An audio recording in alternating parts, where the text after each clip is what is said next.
Hi friends, ಎಲ್ಲರೂ ಹೇಗಿದ್ದೀರಾ? ಗಜಲಕ್ಷ್ಮಿ ಯೋಗದಿಂದ ಈ 5 ರಾಶಿಯವರಿಗೆ ಸಾಕ್ಷಾತ್ ಲಕ್ಷ್ಮಿ ಕುಬೇರರ ಅನುಗ್ರಹ, ಅಷ್ಟ ಐಶ್ವರ್ಯ ಶೀಘ್ರದಲ್ಲೇ ಮಿಥುನ ರಾಶಿಯಲ್ಲಿ ಶುಕ್ರ ಮತ್ತು ಗುರುವಿನ ಸಂಯೋಗ ನಡೆಯಲಿದೆ. ಈ ಯೋಗದಿಂದಾಗಿ ಗಜಲಕ್ಷ್ಮಿ ಯೋಗ ರೂಪುಗೊಳ್ಳಲಿದ್ದು, ಇದರಿಂದಾಗಿ ಕೆಲವು ರಾಶಿಗಳ ಅದೃಷ್ಟ ಕುಲಾಯಿಸುತ್ತದೆ.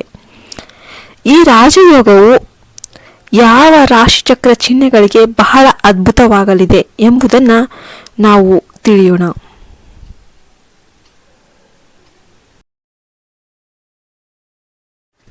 ಜುಲೈ 26ರಂದು ಬೆಳಿಗ್ಗೆ 9ಕ್ಕೆ ಶುಕ್ರನು ಮಿಥುನ ರಾಶಿಯಲ್ಲಿ ಸಾಗುತ್ತಾರೆ. ಅಲ್ಲಿ ಅದು ಈಗಾಗಲೇ ಇರುವ ಗುರುವಿನ ಜೊತೆ ಸಂಯೋಗವನ್ನ ರೂಪಿಸುತ್ತದೆ. ವೈದಿಕ ಜ್ಯೋತಿಷ್ಯದಲ್ಲಿ ಶುಕ್ರನನ್ನ ಪ್ರೀತಿ, ಸೌಂದರ್ಯ, ಸಂಪತ್ತು, ಐಶ್ವರ್ಯ ಮತ್ತು ಭೌತಿಕ ಸುಖಗಳ ಸೂಚಕವೆಂದು ಪರಿಗಣಿಸಲಾಗುತ್ತದೆ. ಆದರೆ ಗುರು ಜ್ಞಾನ, ಸಮೃದ್ಧಿ, ಅದೃಷ್ಟ ಮತ್ತು ಆಧ್ಯಾತ್ಮಿಕತೆಯನ್ನು ನೀಡುವವರು. ಮಿಥುನ ರಾಶಿಯಲ್ಲಿ ಈ 2 ಗ್ರಹಗಳ ಸಂಯೋಗವು ಗಜಲಕ್ಷ್ಮಿ ರಾಜಯೋಗವನ್ನ ಸೃಷ್ಟಿಸುತ್ತದೆ. ಈ ಸಂಯೋಗವು ಆಗಸ್ಟ್ 21, 2025ರವರೆಗೆ ಪರಿಣಾಮಕಾರಿಯಾಗಿರುತ್ತೆ ಮತ್ತು ಈ ಸಮಯದಲ್ಲಿ ಅನೇಕ ರಾಶಿಚಕ್ರ ಚಿಹ್ನೆಗಳು ಹಣ, ವೃತ್ತಿ, ಪ್ರೀತಿ ಮತ್ತು ಕುಟುಂಬ ಜೀವನದಲ್ಲಿ ಸಕಾರಾತ್ಮಕ ಬದಲಾವಣೆಗಳನ್ನು ಕಾಣಬಹುದು. ಚಿಹ್ನೆಗಳಿಗೆ ಶುಭವಾಗಿರುತ್ತೆ ಮತ್ತು ಇದು ಇವರ ಜೀವನದ ಮೇಲೆ ಹೇಗೆ ಪರಿಣಾಮ ಬೀರುತ್ತೆ ಎಂಬುದನ್ನು ತಿಳಿಯೋಣ. 1. ಮಕರ ರಾಶಿ. ಮಕರ ರಾಶಿಯವರಿಗೆ ಈ ಸಂಯೋಗವು 6ನೇ ಮನೆಯಲ್ಲಿ ಇರುತ್ತೆ. ಇದು ಆರೋಗ್ಯ ಮತ್ತು ಶತ್ರುಗಳಿಗೆ ಸಂಬಂಧಿಸಿದೆ. ಈ ಸಮಯದಲ್ಲಿ ನಿಮ್ಮ ಶತ್ರುಗಳು ದುರ್ಬಲರಾಗುತ್ತಾರೆ ಮತ್ತು ನೀವು ಕೆಲಸದ ಸ್ಥಳದಲ್ಲಿ ಸಹೋದ್ಯೋಗಿಗಳ ಬೆಂಬಲವನ್ನ ಪಡೆಯುತ್ತೀರಿ. ನಿಮಗೆ ಕುಟುಂಬದ ಬೆಂಬಲ ಸಿಗುತ್ತದೆ ಮತ್ತು ಸಾಮಾಜಿಕ ಗೌರವ ಹೆಚ್ಚಾಗುತ್ತದೆ. ಪರಿಹಾರ: ಶನಿವಾರದಂದು ಹನುಮಾನ್ ಚಾಲಿಸ ಪಠಿಸಿ ಮತ್ತು ಬಡವರಿಗೆ ಕಪ್ಪು ಎಳ್ಳನ್ನು ದಾನ ಮಾಡಿ. 2. ಮಿಥುನ ರಾಶಿ. ಈ ಮಿಥುನ ರಾಶಿಯಲ್ಲಿ ಈ ಸಂಯೋಗವು ಲಗ್ನ ಮನೆಯಲ್ಲಿರುತ್ತೆ. ಇದು ಅತ್ಯಂತ ಶುಭ ಫಲ ಆಗಿರುತ್ತೆ. ಇದು ನಿಮ್ಮ ವ್ಯಕ್ತಿತ್ವವನ್ನು ಹೆಚ್ಚಿಸಲು ಮತ್ತು ಸಾಮಾಜಿಕ ಪ್ರತಿಷ್ಠೆಯನ್ನು ಹೆಚ್ಚಿಸಲು ತುಂಬಾ ಸಹಾಯ ಮಾಡುತ್ತೆ. ಸಮಯ ವೃತ್ತಿ ಜೀವನದಲ್ಲಿ ಹೊಸ ಸಾಧನೆಗಳನ್ನು ಸಾಧಿಸಲಾಗುತ್ತೆ ಮತ್ತು ವಿದ್ಯಾರ್ಥಿಗಳು ಶಿಕ್ಷಣದಲ್ಲಿ ಯಶಸ್ಸನ್ನ ಪಡೆಯುತ್ತಾರೆ. ಉದ್ಯಮಿಗಳಿಗೆ ಇದು ಲಾಭ ಗಳಿಸಲು ಮತ್ತು ಹೊಸ ಯೋಜನೆಗಳನ್ನು ಕಾರ್ಯಗತಗೊಳಿಸಲು ಸಮಯ.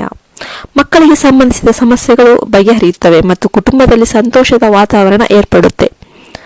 ಈ ಸಮಯದಲ್ಲಿ ವಿದೇಶ ಪ್ರಯಾಣದ ಸಾಧ್ಯತೆಗಳು ಇವೆ. ಇದಕ್ಕೆ ಪರಿಹಾರ ಏನಂದ್ರೆ, ಬುಧವಾರದಂದು ಹಸುವಿಗೆ ಹಸಿರು ಮೇವು ನೀಡಿ, ಗಣೇಶನನ್ನು ಪೂಜೆ ಮಾಡಿ. ಇನ್ನು 3ನೇದು ಸಿಂಹರಾಶಿ.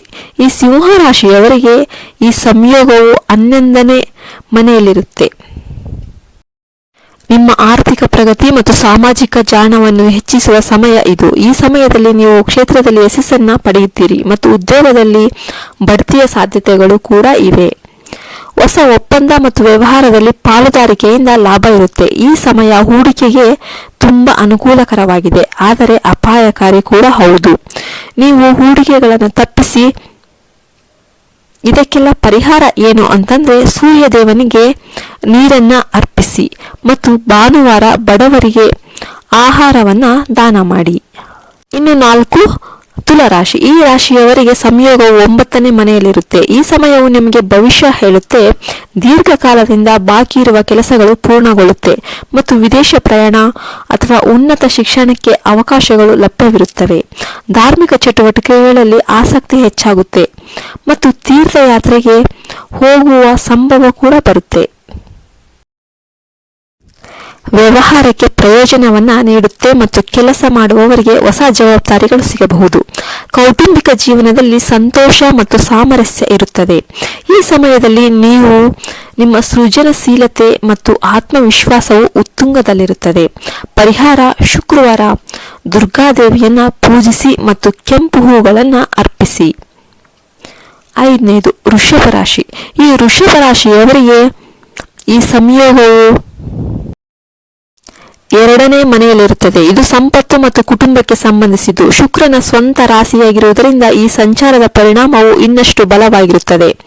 ನಿಮ್ಮ ಆರ್ಥಿಕ ಸ್ಥಿತಿ ಸುಧಾರಿಸುತ್ತದೆ ಮತ್ತು ಸಿಲುಕಿಕೊಂಡ ಹಣವನ್ನು ಕೂಡ ಮರಳಿ ಪಡೆಯಬಹುದು. ಕುಟುಂಬ ಜೀವನದಲ್ಲಿ ಸಂತೋಷ ಮತ್ತು ಸಾಮರಸ್ಯ ಏರ್ಪಡುತ್ತದೆ.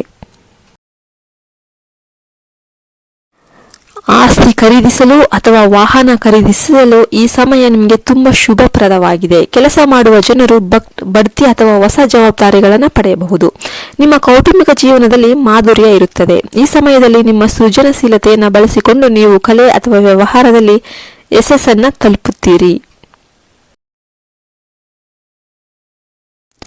ಶುಕ್ರವಾರದಂದು ಲಕ್ಷ್ಮೀ ದೇವಿಯನ್ನು ಪೂಜಿಸಿ ಮತ್ತು ಬಿಳಿ ಸಿಹಿ ತಿಂಡಿಗಳನ್ನು ದಾನ ಮಾಡಿ. ಫ್ರೆಂಡ್ಸ್, ಈ ಮಾಹಿತಿ ಇಷ್ಟ ಆದರೆ ಲೈಕ್ ಮಾಡಿ, ಶೇರ್ ಮಾಡಿ ಹಾಗೂ ಸಬ್ಸ್ಕ್ರೈಬ್ ಮಾಡಿ. ಧನ್ಯವಾದಗಳು. ಜೈ ಹಿಂದ್, ಜೈ ಭಾರತ್ ಮಾತೆ.